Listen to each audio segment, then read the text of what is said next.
So the big question is this: how do real estate investors who don't have a ton of free time, don't have access to off-market deals, and didn't start life on third base, how do we conservatively grow our real estate business to support our families, finally leave the corporate rat race, and build a legacy? That is the question, and this podcast will give you the answers. I'm Ed Matthews, and this is Real Estate Underground. Greetings and salutations, Real Estate Undergrounders. It's Ed Matthews with the Real Estate Underground. Thank you so much for joining us today. Today, I am very excited to introduce you all to Brian O'Neill from W2 Prison Break. I had the honor of appearing on his amazing podcast a few weeks back, and the conversation was so interesting that I begged him and pleaded for him to join us on our podcast, and he has graciously agreed. So, Brian, welcome to the show, and thank you very much for your time today. Good to see you, my friend. Ed, it's great to see you again. And I got to say, that's probably the best intro ever. So thanks so much. My day has been made. Excellent. Well, hey, we aim to please, right? Yeah. Hey, so Brian, obviously, I've been a fan of your podcast for, it's coming up on a year, right? That you've been doing this. And for those of us who haven't discovered your podcast and who you are and what you do, why don't you give them a little bit of background and then we'll dive. Yeah, definitely. The name of my podcast is the W2 Prison Break Show, the one that you were on. We had a great conversation. I would encourage everyone to go listen to that episode. We just had an awesome, and we align in a lot of ways. Yeah, it was a lot of fun. And where the show really got its motivation from was from me. I mean, I'm talking to the younger version of Brian O'Neill, because I was like you. I was in a corporate position for 25 years. I was in corporate sales for 25 years, 17 years with the same company. And I was traveling 100,000 miles a year, not nearly as much as you. I know you were north of that, but I was away from my family. I was gone every other week on an airplane. And I knew that I always knew that I had something else in me. I had a business in me. I had, I was not meant for this. I really was not meant for this. And the older I got, the more money that I earned from my W-2 position, and the more that I traveled, the more that I started to really challenge what I was taught as a child, which was go to school, get a job, get good grades, get into a good management training program, and work there for 40 years and retire at 62, and hopefully you won't run out of money. Yeah, exactly. And then what happened, Ed, was I had a son, and I was missing him grow up. I'd come back. He looked different. He's talking different. I would miss moments of his life that, I would have to catch on either FaceTime or my wife sending me little 5-second clips. And that started to eat away at me. And then one day he said to me, he said, "Dad, I don't like when you leave the house. I don't like when you go." And that was it for me. I tell the story all the time. My son gave me the courage to quit being afraid and to try. And it was from that moment on where I started believing in myself and saying, I've got one shot to watch this kid grow up. Right. I'm not going to miss it. And that's really what the show is about. Like, hey, I went through all this stuff. You don't have to do it too. It can be a much more compressed timeline if you just follow some simple steps. Right. And so, in terms of I totally hear you. I vividly remember my wife, Patricia, and I having a similar conversation around, I'm missing so much good stuff. And you only get 18 years and then they start their lives, right? I mean, I'm experiencing this now with my older daughter who's 20. And I mean, yeah, she's still an integral part of the family. And, it's awesome having her around, but she's not around that much, right? Between work and boyfriends and school and, all the other stuff that she does, she's already started her life. So, we only get her for a few months a year now, and that will dwindle as she gets older and starts her own career in her own adult life, and it's really interesting. So let's talk about your business and how you broke free from the corporate shackles that you and I both, neither of us miss. Yeah. So I had been dabbling in real estate for a long time. It's ironic. Before I actually opened up my real estate business and went into business, I had named it 7 years prior to that. And the reason I know that is because the note was saved in my iPhone. So there you go. I had the name. I never incorporated. And man, 7 years could go by really fast. But again, my son helped me with that. Yeah. So I would say that probably the biggest thing that I did, other than have that moment where it's like, okay, I am no longer going to let my self-limiting beliefs and my fears and my doubt run my life. Like, I'm taking control of my life, and my son gave me that boost, right? And I remember that moment vividly when I told my wife that. And the next day I hired a coach. I said, okay, Wow. I've identified my exit from the W-2. Like, this is going to be it, but I'm not going to make the same mistake I made for the last 15 to 20 years, which was, hey, I know everything. I'm good. I don't need anybody's help. I can figure it all out on my own. Huge mistake. That's why I stayed in the same place for so long. Hired a coach. I committed. I surrendered. And with those, there's a lot more that happened in between there, but with that mentality and having a coach, I was able to leave that job in 9 months. Once I left my job, I was able to do enough real estate deals where I'd quit the W-2. We're coming up on 3 years now since that happened. And I mean, it seems like it was just yesterday. Yeah. Yeah. Blink. Yeah. It goes fast. I had that conversation with my old boss. It was December of 2017, and I went full-time February 2nd of 2018. And it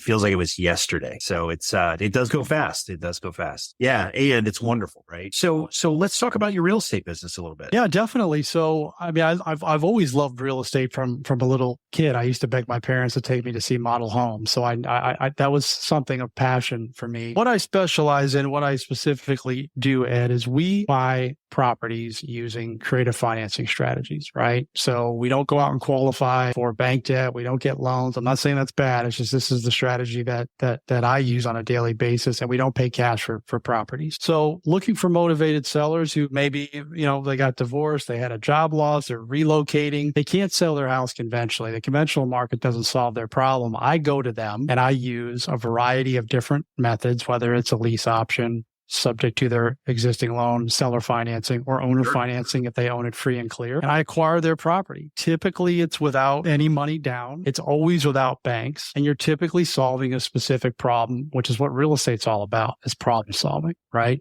Absolutely. Yeah. And you could do this on singles, multis, whatever. As long as the seller's open to it, you can do seller finance. You can do something creatively. That's amazing. And so, it's one of the things that I've always, I'm more of a traditionalist, right? I have banking relationships and commercial loan relationships and a couple of really good hard money relationships. And that's the way I had operated for years and years and years. And actually, one of the reasons that I got so interested in your podcast was because I wanted to learn. There's a handful of people that I've, seen, and paid attention to, and I've learned a massive amount. I'm actually negotiating, a seller financing deal, right now out in Indiana. So, knock on wood that will go well. But the thing is that I've paid attention to you as well as a handful of other folks that I've met on LinkedIn and Twitter. And, it's amazing how much you can, acquire, with, able to mitigate your risk, and also, solve a problem for someone. So you get to acquire, build your wealth by helping other people out, right? But it's that problem solver's mentality that is the core of this. 100%. When I'm talking to, I don't talk to as many sellers as I used to because I have a team now, but when I used to talk to sellers all day long, and my team still does, that's what we coach them to do, which is, hey, numbers are secondary. Math is secondary in real estate. It's always about, hey, what are you trying to accomplish, Mr. and Mrs. Seller? Yeah. Okay. And how can I solve that problem? I might not be able to, but if I don't understand what you're trying to do, how I can help you get there, then the math doesn't make any sense. Right. To talk about. It's irrelevant, right? If you can't solve the problem. Yeah. I always told my team, I have a couple of folks that do acquisitions for us, or we get the ball rolling. And, I've always told them, I said, if you feel like you're in a position where you're trying to convince somebody of anything, stop, thank them for their time, and hang up the phone. Because that's not the business we're in, right? We're in the business of, okay, where are you? Where are you trying to get? Okay, here's the things that we do to help folks like you. And here are your options. 1, 2, 3. Do any of those make sense? Yes. Okay. Then let's have a conversation about numbers, right? Well, I got a lot of it from you, so thank you. People would do a lot more deals if they would simply take that approach, right? As opposed to just trying to throw numbers that don't make any sense to people. Yeah, so many people are in the habit of either, and here in the Northeast, they're overpaying for properties. Good luck. And I had a conversation this morning with an agent or broker, really, who I have a ton of respect for. And, we gave a really, I thought, an aggressive offer. And came back and said, no, you're 150K low to where you need to be. And I was asking, like, how the heck are these folks making these things pencil? And, the honest answer he gave me was they don't, and they don't care. Okay. Well, that's so, being able, and, so I'm dealing with a whole lot of competition. When you get into the problem solving business, almost invariably it's a one-on-one situation, right? You have found this person, and I want to get into how you do that. And you're typically one of, if not the only, person who's interacting with owner, the couple, whatever, and trying to solve their problems. Yeah, absolutely. 100%. In most cases, when I'm working with sellers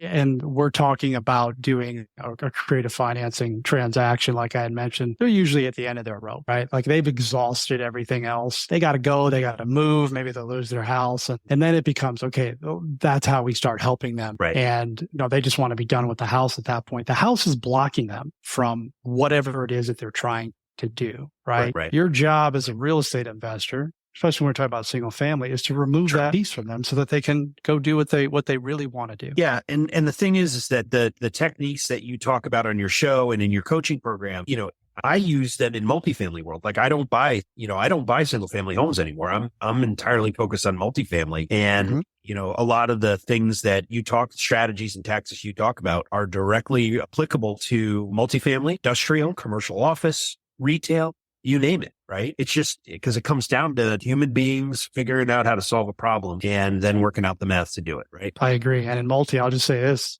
Ed, COVID, this to be true. COVID made a lot of people tired of being landlords, and that includes apartment building owners as well. So not just single family. I mean, it became a hassle, became a headache, and they want out. Especially maybe some of these mom and pop owners who have been doing it for 20, 30 years and like, hey, I want to be done with this. Right. Those are people you can help. Without a doubt. And so I'm curious. I want to kind of break down your system and how you do this. So, how do you fill your pipeline full of deals? Because that's one of the things I always, when I'm talking with other active investors, we've got decent deal flow here, and they're like, how the heck are you doing it? And I was like, buy me a cup of coffee, or heck, I'll buy you a cup of coffee and we'll talk about it. And I'm curious how you do it. Sure. So I have a lot of different ways that we get leads, a lot of different leads. Anyone starting new, I would always recommend mastering one or two and then adding, right? Because then you just get distracted and then you do nothing. 100%. So when I first started, and this is one of the easiest ways to get started for free, is the internet. Like we call on properties that are actively listed for sale by owners. Like you can go to Zillow and just scan all of them and call them. The number's there, and then you can have conversations with them about what they're trying to accomplish, and then see if they're open to creative financing. I have access to a expired listing. So homes come off the market. They're actively trying to sell. We wait for them to expire or cancel, withdrawn. We call them. Like we're calling them up. Realtors are doing the same thing, right? So we're calling them up. But those are motivated sellers because they're trying to sell and they couldn't. Then there's a bunch of targeted lists that you can pull. I mean, I could do a whole show on targeted lists, but pre-foreclosures, tired landlords, vacant houses, there's liens on the properties, out of state, free and clear. There's so many that you could pull and grab those. You could do mailers. You could do cold calling. I have an SEO campaign that I'm doing right now where I'm trying to get organic leads, where I'm trying to rank high on Google. Again, this is a colossal effort. I would not do this day one, but I'm 3.5, 4 years into the business now. We have the bandwidth and the team members to be able to do that. So we get the organic leads. You can do Facebook ads. I mean, like I said, we can do a whole show. Yeah. I mean, but your point is well taken and spot on, right? I mean, focus matters when you're creating deal flow, when you're creating capital flow. Pick one thing, maybe two. Get really good at it. Direct mail, email, lead magnets, content, social media, ads, whatever. Pick one. And there are dozens and dozens of ways to do it. Get really good at it. And then it, right? Mm-hmm. Because, even in my own life, I have a profound case of entrepreneurial ADD. Mm-hmm. And so it's, shiny object syndrome all over the place. And, the times where I see, folks that I work with or, friends in the industry or, me, when we're not advancing the ball down the field is when I'm, when a human being's trying to do 14 things at once. Right. Yeah. be great at one or two, and then get those to the point where your team can take over, like you were saying, then pick another one and then another, right? We make it sound so simple, but you just alluded to it. It's not easy to pull that off because you are distracted. I mean, our brains are looking for distractions constantly. And if you allow it, the brain's going to win. Yeah. But it's also an abundance thing, right? Because, I think the reason that people throw the net so wide, tend to on a marketing and other, areas of the business, why they throw it so wide is they don't want to miss a deal, right? And the fact is that it is a big world out there. And as Robert Kiyosaki, I remember saying, the deal of the century comes along just about once a month. So everybody breathe, do what you focus, and your deal of the century will come, soon enough, right? The deal of the century is in your backyard. You just don't look there. Right. And that's, I got better deals, bigger deals, and more when I niched down. So I didn't cast. And the first time I heard that, I said, you guys are out of your mind. I'm not doing that. Right. And then I did do it. Happen, right? I started getting bigger deals and faster and closer to me and the deals that I wanted to have. Yeah. I mean, in the markets we're active, Connecticut, I'll use a perfect example. There are 1,208 properties in the state of Connecticut that I'd like to own someday. That's it. So that's my market. That's what we focus on. That's it. Right. And, I'd love to own 10% of them. Right. I don't own 1%. But, the fact is that by niching down, like you were saying, it is really the only way to become, we talk about it, in previous shows, I've talked about concentric circle marketing, and, basically you want to suck the oxygen out of the market so that by the time that owner is ready to sell, you're the obvious phone call or the obvious email, right? 100%. I mean, be the authority, be the one that they're going to remember when they're ready to sell. Right. And you can't do that if you're, covering the United States unless you have a huge team, right? So that's why I say, just get super hyper focused. I mean, you said Connecticut, you could do a county. You could go into a county. I'm in Chicago. I could do one county and get a bunch of deals if I focused on that one county. Yeah. That's what we started with. We started with one county and got really good at it and grew the team a little bit and, land and expand. That's right. I like that. Land and expand. There you go. So as far as your team goes, let's talk about that. So you have an acquisitions team. Why don't you tell me about your team and how that's constructed? Exactly. So I do have a team of 4 people currently on staff. And then again, I have partnerships. So I have somebody doing my taxes and my bookkeeping and, attorneys and all that stuff. You know the drill. And what we're focusing on every single day is lead flow. Like we're trying to fill the funnel, right? Like motivation scale on a 1 to 10. I'm looking personally as the closer to talk to people who are like 8, 9, and 10 on the motivation scale. The team is just filling the funnel. Like even if it's a no, it's a lead. Like my philosophy is you're either going to sell your house to me or you're going to sell it to somebody else. So that's a lead. So I have a person that's calling all day long, right? And then I have an assistant. I have an assistant who does all the stuff that I shouldn't be doing. And that would be, if anyone who's going into the real estate business or any type of business, don't be a one-person show. Hire somebody from the jump. Otherwise, you're just going to go from W-2 employee to W-2 employee in your business, and you're not going to have a good time. Yeah, creating a business and then having a job within that business is not the way you break free. No, absolutely not. And then I have a social media person. So we do a lot of content creation, someone helping with my podcast. Sure. I outsource a lot of the podcast stuff. And, we work, the team's been together for a couple of years. I've had one since the beginning, but, I've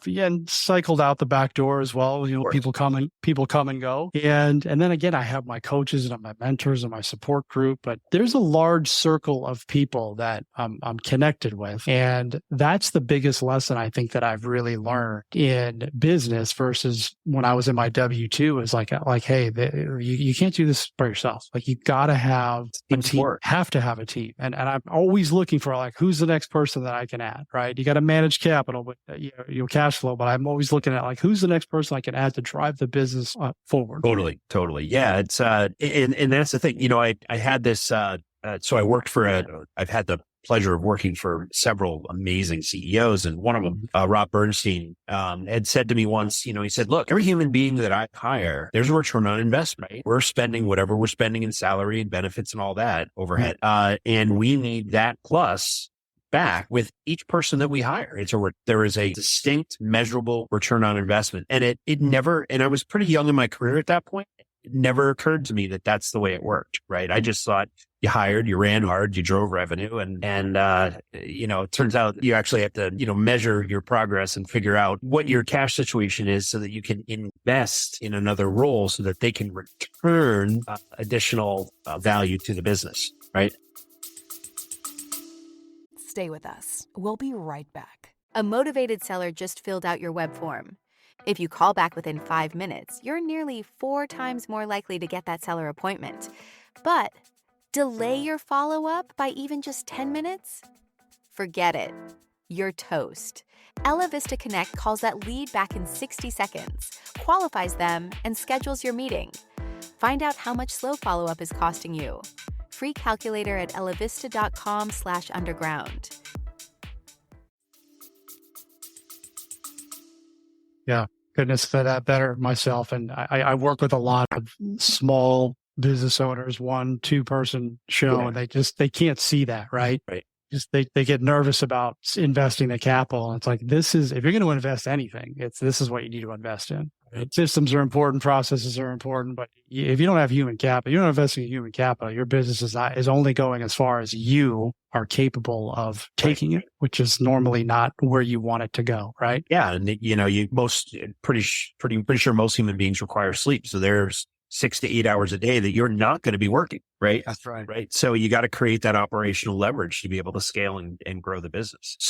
So in terms of the systems that you have in place, now, when you say virtual assistants, are they US based or are they overseas? They're overseas and they're awesome. I mean, Yeah. I love them. That's fantastic. And so how do you manage communication with them? Sure. So we do a couple of, now they work US hours, right? Yep. And they're in the Philippines, they're all in the Philippines. So they're working, regular 9 to 5 hours. And we communicate in a couple different ways. We use WhatsApp, which is a great communication tool. Yeah. And then we have systems for tasks, like we use Asana, we use Slack, and that kind of assigns roles and tasks so that we're not constantly having to, go through WhatsApp because it's hard to, manage. Yeah, it's hard to keep track of it, right? Yeah. Yeah. But the communication is dialed in, and then we meet several times a week. I have one of the things that I learned, again, this is why I have a coach, is you have to have weekly meetings. I have we call them one-to-ones. I have a weekly meeting with each member of my team, and it's their meeting. So they're supposed to bring me the 1, 2, or 3 things that they need my help on. Like, how can I help you? Right. And they've gotten accustomed to it. Like, they'll come in, I'll be like, all right, what do you need? What do you need help with? And then they go right through their list, and then we're done. And then the business drives forward. Yeah. And it's hard. I'm so glad you're saying that, because working on your business, helping, serving the people that work for you so that they can do their job is absolutely critical. I was interviewing another investor, Nick Huber, and one of the things he had said was, and it really drove it home for me. He said, "Look, I need to create systems that any normal human being can walk into, understand, and succeed at." Right. And I'm paraphrasing him. He said it a little more eloquently than I did, but the fact is that it's not always, hey, I got to go hire A+ players everywhere, right? You can, as long as you have created systems and you spend the time that you were just talking about in terms of driving home those systems, the values upon which you operate, and then transition to problem solving, you're able to work on your business as opposed to having a job where you're doing everything. Having a job. Absolutely. And I'll just lend 2 other comments there on the Sure. systems piece. Is I have my staff make a video library. They record everything that they're doing, right? So whether it's, how they generate leads or whatever tasks they're doing that they're repeating multiple times a week, they get recorded into a library, and that ultimately becomes the SOP, standard operating procedure. And if somebody's out and they don't know how to do something, they just go to the video that's been recorded. It's also a training onboarding device, tool as well. You bet. And then I'll just, to your comment, which was great, Ed, about, working on your business. My wife and I are going to Mexico in a couple of months, less than 2 months. And I'm going there for a week. And I'm telling you, I will shut everything off. I will shut my email off. I will have on my phone that I won't be answering, phone calls and I'll answer them on this date. I will not touch the business and I will not miss a beat. I tell you. And I say that to a lot of business owners that I coach, like, what? They think I'm crazy, but that's what you're trying to get to, right? Is to be able to do that. And it's easy if you just let go. Most business owners are the block in their business. And I was for a while. And I realized that. I said, I got to get out of this business so that it can move forward. I'm the one holding it back because I have an ego. Absolutely. Yeah. I mean, it comes down to highest best use. Where do you add the most value? And those are the things you should do. Everything else, you should have somebody else doing them or stop doing them, whatever those are. Right. Completely. Yeah. And it's an amazing realization when you come to understand that business, yes, they need you, right? But the business will run. If you're gone for 7, 10, 15, 30 days. I have a friend of mine, Stephanie Cabral. She spends tons of time traveling because she's done such an exceptional job of creating her back office that the folks that work for her, much like the folks that work for you, and I think the folks that work for me, they're great at their jobs. And so when you go to Mexico, the contractors get paid, the taxes and mortgages get paid, and all the utilities get paid, and work orders get responded to, and customer service calls get responded to, and you come back and pick up right where you left off because everything else was handled. Absolutely. Again, I miss nothing. It all gets done. Yeah. Magic, but not really. No. So Brian, now I'm going to move on to the final four, which is the four loaded questions I like to ask everybody. And so first off, I buy into having a coach or mentors, wholeheartedly. In fact, I don't know how to do it any other way because, you are basically, when you're working with a coach, you're taking their life experience of 10, 15, 20 years and compressing it into, bite-sized portions that you can then turn around and implement in your own world. Right. And so I'm curious about the mentors you've had in your life and specifically, what's the best advice you ever got and who gave it to you? Okay. Best advice I ever got was from my current coach. His name's Chris Prefontaine. I believe you've been on his well. Yeah. Yeah. You know him. You've been on his podcast and I'll never forget this. And I tell him this all the time. This is when I wanted to leave my job. Right. And I remember when I had enough cash flow, like I felt good about the deals. I'm like, okay, I'm ready to leave the job. And I was still nervous about it. Like I said, man, is this the right move? Yeah. We went back and forth and he said to me, Brian, the W-2 is the risk. And I stopped. I thought about it. That's all he said. And I thought about it for a second. And I said, yeah, he's so right. He's 100% right. Like that's the risk. Me staying in the job is the risk. And I had seen that because I'd been through all the '08 layoffs. Sure. Right. I survived all 3 rounds. Salespeople usually are the last to go. And I said, hey, that easily could have been me. And if this happens again, I'm toast, and I can't replace my income. So he was right. And then that was, I think I had resigned maybe 2 days after that. No kidding. Wow. Yeah. So yeah. Haven't looked back. It's a conversation. So my wife and I are wired very, very differently. Mm-hmm. She grew up in a house like you were talking about where you go to college, you go to school, you get good grades, you go get a good job, you work there for 40 years and then you retire, they give you the gold watch and off you go. Right. I think that's so risky. It's because you're at the whim of, in most cases, a manager or an executive who doesn't even know who you are. You're just a number. And when 2008 happens and Lehman Brothers declares bankruptcy and they've got to cut 1/3 of their workforce, if the numbers work, you're gone. Completely. I mean, and to expand on the risk part is because people think being in your own business is more risky. And I just say, okay, well, let's make a hypothetical here. Let's just say you have a business, you have 100 customers in your business. You lose one. Well, you still got 99 other income streams. Well, what if you lose your job? Now you have 0. People don't look at it that way. They're just like, hey, I got health benefits. Which all is nonsense. It all can be replaced. That is and I don't mean to offend anybody, that is a foolish reason to stay in a job, especially if you don't like the job and you're missing your kids grow up, right. Is health benefits and a retirement account. Yeah, sure. You can come up with a different excuse.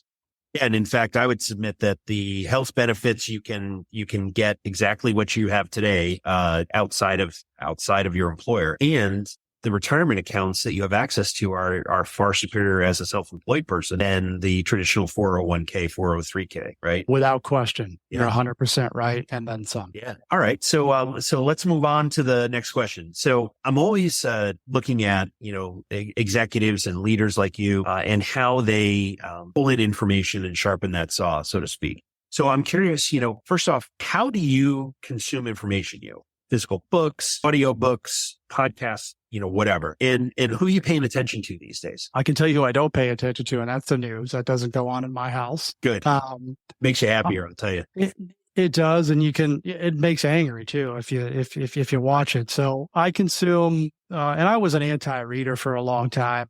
Yeah. And one of the reasons I stayed stuck in my job, but I like audibles. I do like physical books. I typically read the physical books when I'm in like an environment. Otherwise, I'm doing a lot of audibles. Yep. I get the advice from my coaches and mentors, people I'm connected with from my mastermind, higher level people. I get their opinion. Yep. Again, not the TV. And I love listening to podcasts as well if I'm driving in the car. Like this was a big shift for me. Sure. I was traveling W2. You remember, I used to sit in the airport lounge. I'd watch Netflix. I would just do stuff that was, mindless. I started to replace that with podcasts or books, or I would call sellers, or I would just do stuff. I would make valuable use of that time. So That's why I consume information. I think a lot of people do it that way as well. Yeah, I'm one of them for sure.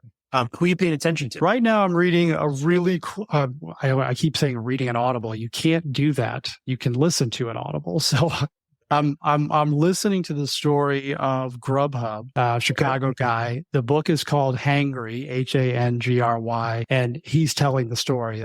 The owner, former owner, he sold it, but it's a fascinating book about what it takes to build something, right? And you mentioned shiny object syndrome earlier in the conversation, Ed, and one of the biggest takeaway, I think it was 2 days ago, I was listening to it. He said, hey, look, anytime you're doing something disruptive, making sales, asking people for money, doing something difficult, self-doubt will always be present. And you can't make it go away, right? So he said, and then he had a quote after that. He said, the voices in your head will always be present.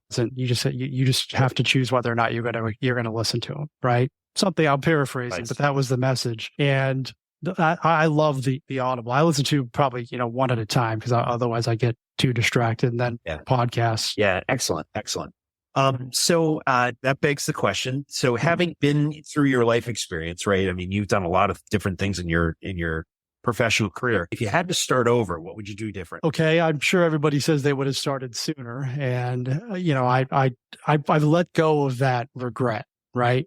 Because at least I started. But I would say that if I had to, and I don't want to use that answer. I think that if I could go back to the younger version of myself, I was filled up with anger and resentment and fear. And I just wish somebody would have pulled me aside and just said, hey, it's okay, man. It's okay if you mess up, right? You're supposed to, it's all right. And that's probably my biggest regret is I just didn't believe in myself, even though outwardly I projected it, right? Yeah. But inwardly, I was just a scared little 8-year-old kid in my 30s and 40s. And so many of us are, right? I was certainly that person as well. In some respects, I still am, right? Yeah. But, you learn to battle the negative talk and replace it with positive talk and vision for the future. And, that's what gets you out of bed on Monday morning, even if that scared little 8-year-old is screaming, crying as you're finishing your coffee and getting in the car. That's right.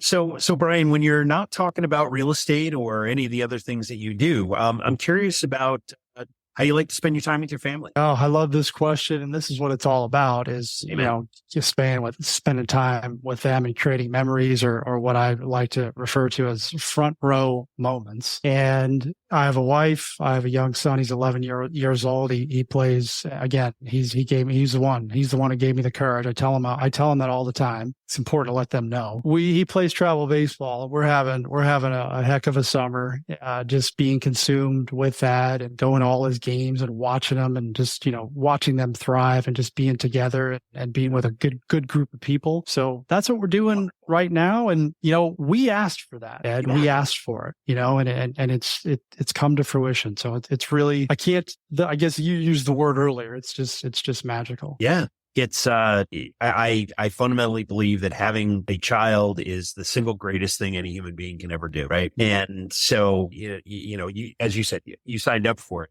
Suck the marrow out of that experience, right? It's do everything. I had someone who's close to me had asked, hey, what are your hobbies? And I'm like, daughter 1, daughter 2. I follow that one to swim meets and all the other stuff that she does on the side. And that one I follow to all the softball games and all the stuff she does on the side and choral concerts and dance recitals and you name it, right? And it's the best. I I can't imagine anything else. I'll build models and play golf and all that when they're off in their lives. But right now I'm, like you, I'm just happy to spend some time with them and watch them grow. I love it.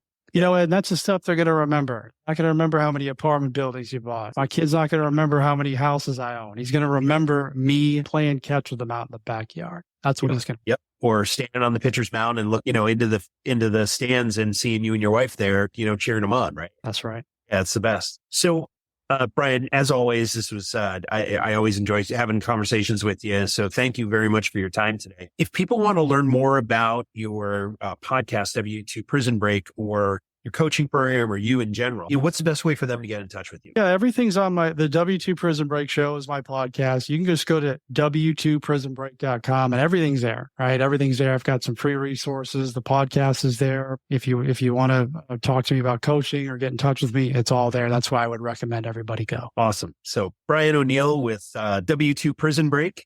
Thank you so much. It's good to see you, my friend, and forward to catching up again soon. Definitely. Thanks, Ed. I appreciate the opportunity. This has been the Real Estate Underground podcast. Thank you so much for listening. Don't forget to rate, review, and subscribe. It helps us grow. Until next time, happy investing. This has been the Real Estate Underground. Don't forget to subscribe. It helps us grow. Until next time, Undergrounders, remember your real estate journey begins with a simple step forward. Now get to it. Bye for now.